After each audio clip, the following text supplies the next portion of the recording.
Jangan lupa subscribe YouTube channel Metro TV News dan jangan lupa nyalakan notifikasinya.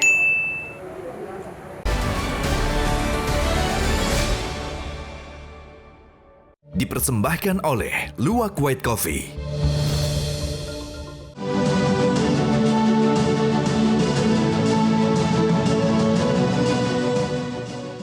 Temu lagi di Hot Room.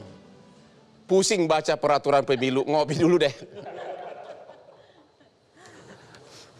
Oke, Pak Hasim. KPU punya nyali nggak untuk membuat penafsiran, untuk menindak tegas contoh-contoh tadi kasus seperti Pak Rey itu. Karena peraturannya kan terlalu umum. Sejauh mana kewenangan dari KPU, keberaniannya. Dan juga nanti dengan Ibu Loli dari Bawaslu. Pada dasarnya KPU ini kan pelaksana undang-undang, Bang. Artinya? Dengan begitu maka KPU kan diberikan wewenang untuk mengatur di peraturan KPU. Ya. Dalam soal apakah KPU progresif atau tidak, dalam beberapa hal kita sudah pernah mempraktekkan ya. Walaupun kemudian misalkan pada waktu pengalaman pemilu 2019, di peraturan KPU mengatur tentang pencalonan itu kan muncul ide tentang orang yang pernah kena pidana, apalagi pidananya pidana korupsi, itu kemudian tidak dapat mencalonkan diri kembali. Ya. Cara berpikir KPU pada waktu itu, cara berpikir penafsiran sistematis ya, maksud saya begini, masih ada undang-undang tentang penyelenggara negara yang bebas korupsi dan KKN. Kemudian yang kedua masih ada TAP MPR yang menjadi guidance kita ya, panduan nilai bahwa kemudian para penyelenggara negara sebisa mungkin bebas dari itu.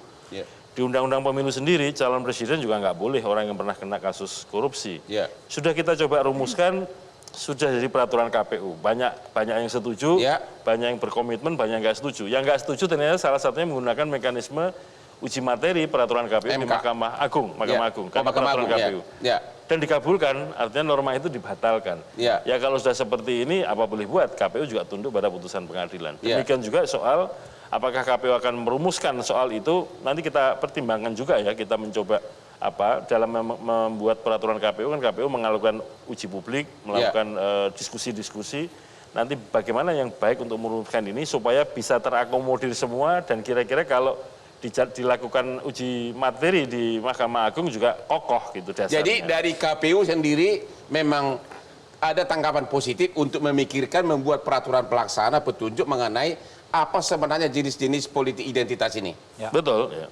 Kecuali nanti di Mahkamah Agung dirontokkan lagi begitu kan? Itu urusan lain lah. Yang penting kan ikhtiar dulu. Ya. Kita kan gini, saya ingin negaskan bahwa kenapa penting membuat PKPU terkait itu. Karena kita sudah punya pengalaman. 2 kali pemilu.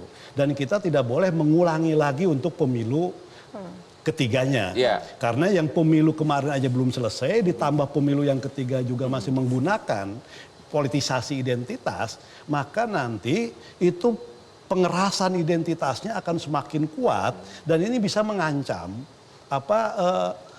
tentu bangsa kan gitu loh. Nah karena saya ingin menggunakan istilah ajas kemaslahatan demi kebaikan, maka penting yang namanya KPU memikirkan itu PKPU terkait dengan sanksi apabila pasangan calon presiden, apakah itu calonnya sendiri, apakah itu tim suksesnya sendiri, menggunakan atau melakukan eksploitasi atau politisasi identitas, maka perlu untuk mendapatkan sanksi. Dan juga untuk menjabarkan jenis-jenis politik identitas.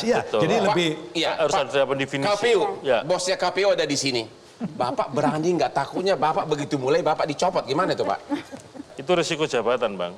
Jadi biasa-biasa aja lah, menjabat tidak menjabat, yang penting kata Bang Saan kan memberikan maslahat pada Jadi bangsa. apakah melalui forum ini Bapak bisa memberikan semacam janji lah bahwa dalam waktu dekat akan mengeluarkan itu peraturannya? Ya kalau kita keluarkan tidak dalam waktu dekat, pada saatnya yang tepat, Bang. Di satu sisi ya, di internal kami mencoba merumuskan, lalu mengundang ahli untuk diskusi soal ini. Setelah rumusannya kira-kira relatif clear, kita uji publik, macam-macam pihak kita undang. Ini kira-kira apa? Tahun ini, tahun depan? Jadi kalau dari timelinenya kan pencalonan itu bulan Mei 2023. Penetapan daftar calon tetapnya November. Jadi kampanye kan baru mulai November. Ya tahun depan lah, dalam tahun depan di awal-awal tahun kita segerakan itu. Supaya apa? Begitu nanti tanggal 14 Desember 2022 sudah ada penetapan partai politik peserta pemilu, itu kan kemudian orang pasti akan mensosialisasikan diri.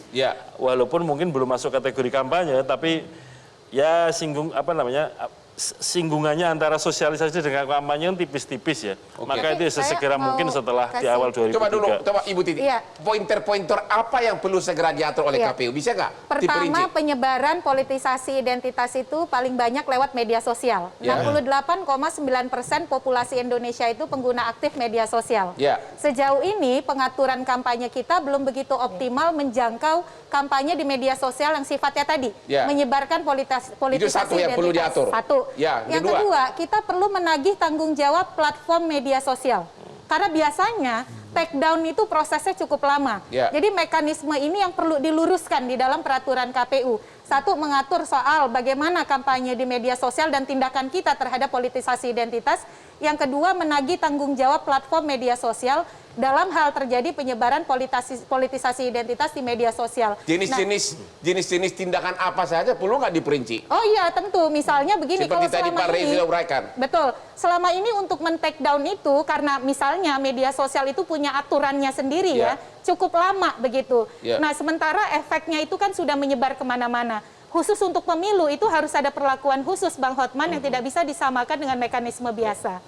Nah, di sini memang Bawaslu punya peran sentral Mbak Loli ya. Karena salah satu pengawasan terhadap media sosial itu cukup sulit untuk dilakukan karena tadi lintas waktu, lintas wilayah, dan lintas negara ya.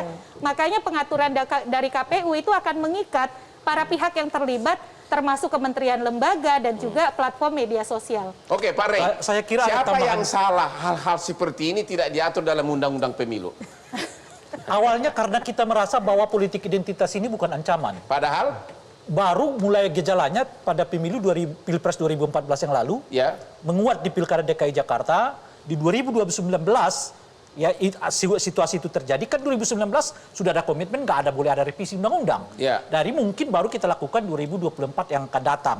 Kalau mau dimasukkan aturan-aturan itu, mungkin dengan mengadopsi nanti PKPU yang dikeluarkan oleh KPU. Jadi menurut Meskipun Bapak ada catatan untuk saya, mengejar undang-undang sudah nggak mungkin? Karena mereka nggak dibuka lagi kesempatannya kecuali soal DOP, daerah otonomi baru di Papua. Di luar itu mungkin isunya nggak masuk lagi gitu.